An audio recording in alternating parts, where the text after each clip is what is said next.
You know, I really can't say anything better than what's been said here today.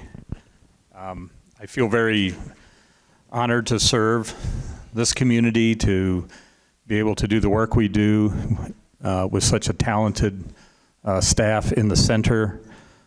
This effort exists because of our community. It's not about any one individual. It exists because of the support of tribal leaders.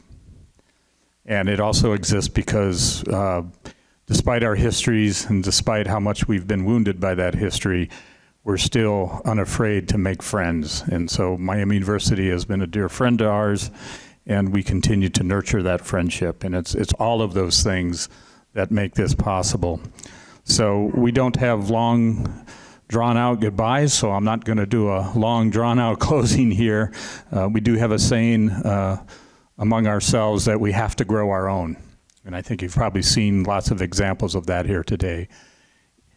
If we hadn't made the investment in youth, and if we hadn't had the support of community and tribal leadership, we just simply wouldn't be sitting here doing what we're doing. But it's the difficult thing, and maybe the hard part, is when you make an investment like that, sometimes you have to wait 20 years to see the fruits of that labor.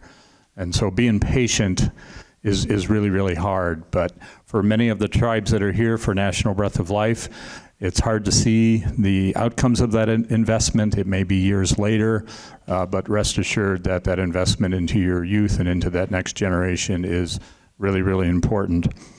I want to take a moment and thank all of you, our guests, for being here. We had a real mix of folks here, as we always do. I also want to thank the Miami University Alumni Association, who's been live streaming us for the entire time. That's a really gracious thing they're willing to do, come in on their Saturday and do that. All of the staff. You know, it's a funny thing. We spend literally a year planning for this event, and then it's all over in just one day.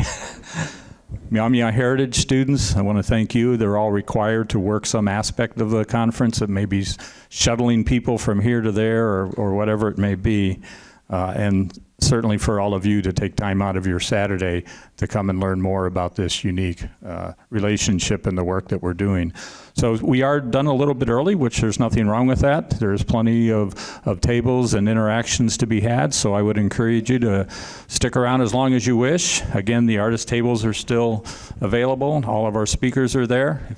Feel free to take some time and chat with folks. Mishanewe.